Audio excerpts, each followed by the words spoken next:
Dober večer. Danes je moja tema, kdo sem jaz. Verjetno ste se že tudi vi spraševali, kdo ste, od kod prihajate, zakaj ste tukaj in kam greste. Ko sem bila mlajša, sem vedela, da sem nesrečna, žalostna, osamljena in v bolečinah in velikokrat bolana. To sem bila, ko sem bila mlajša. Po odhodu moje mame sem dobila novo sporočilo, da moram živeti za ljubezen, za radost. Začela sem čitati Sveto pismo in moj cilj je bil, da ne bom iskala v zdravilih svojega zdravja, niti ne v raznih meditacijah, ampak da bom živela ljubezen. Ker vedela sem, da je ljubezen tisto sporočilo od moje mame, ki mi bo dalo novo življenje, bolj radostno, bolj zdravo, blagoslovljeno.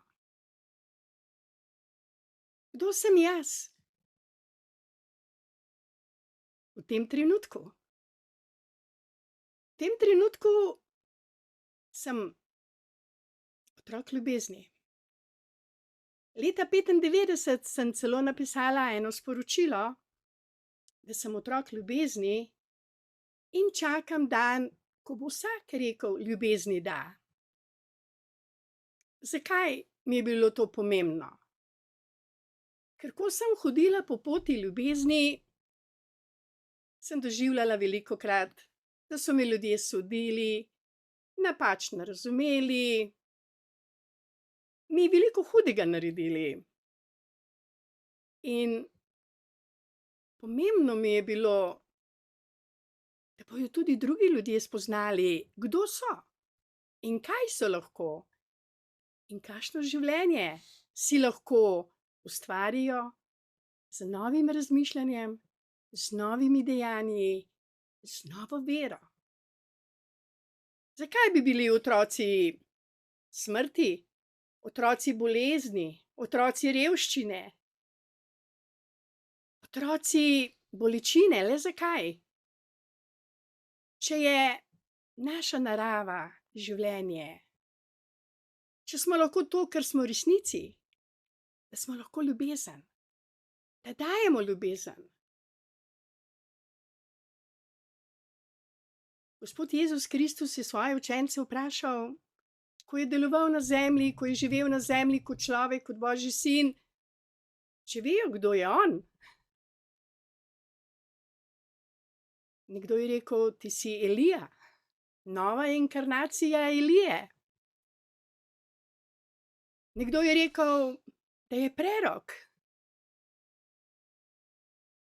Peter pa je rekel, ti si Božji sin, beseda Božja, ki si učlovečila, ti si Kristus. In Jezus ga je pogledal z ljubeznijo in rekel, res je, jaz sem ljubezen, jaz sem Božji sin.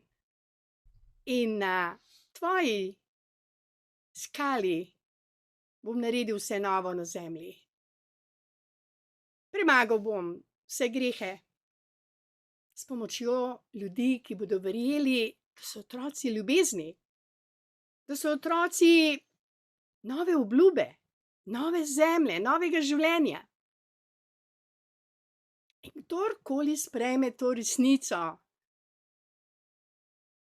postane srečen, bolj zdrav in tudi večen.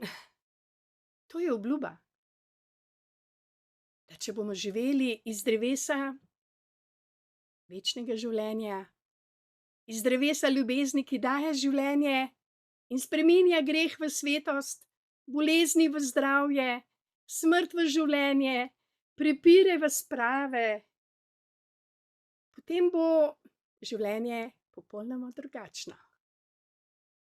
Vrnilo se bo nazaj vse tisto, kar smo zaradi tega, ker ne vemo, ker nismo vedeli, kdo smo, kaj smo, kam gremo, od kod smo prišli, generacijsko izgubili. In kdor bo vztrajal do konca z ljubeznijo, bo zmagal. Je pa res, da na tej poti iz neznanja v znanje, iz bolečine v radost in zdravje, iz smrti v življenje so številne pasti, številni izzivi in ne zdržijo vsi na tej poti z brezpogojno ljubeznijo, kar je tudi prva alineja 9. člena Društva za srečno življenje Belize. Vsi se moramo odločiti za brezpogojno ljubezen. In ko se odločimo, se odprejo nevidna vrata za nevidne ali tiste blagoslove, ki jih občutimo kot radost, kot veselje, kot entuziazem, kot sadovi duha, ki ni od te zemlje, ampak je božji dar, zastonjski dar, direktno iz nebes.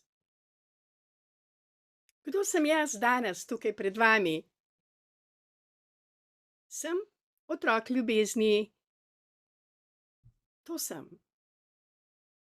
In živim v svojem vsakodnevnem življenju ljubezen. In če kak dan nisem ljubezen, se ne počutim dobro. In tedaj grem v svojo kamrico, zaprem oči in odpuščam sebi, drugim in si želim, da bi me moje srce ne več obtoževalo. Da bi bila to, kar sem, ljubezen. Da bi dejala ljubezen tudi svojim neprijateljem, tudi tistim, ki me obsojajo. Predvsem pa sama sebi. In takrat se zgodi alkimija. Transformacija moje slabe volje v dobro voljo, moje žalosti v radost. In to ni samo za mene. To je za vsakogar, ki odpre svoje srce za brezpogojno ljubezen. In če bomo vsi to, kar smo, otroci ljubezni, teme ne bo več. Hodili bomo po poti, ki se ji reče življenje, resnica in ljubezen. Hvala lepa za vašo pozornost.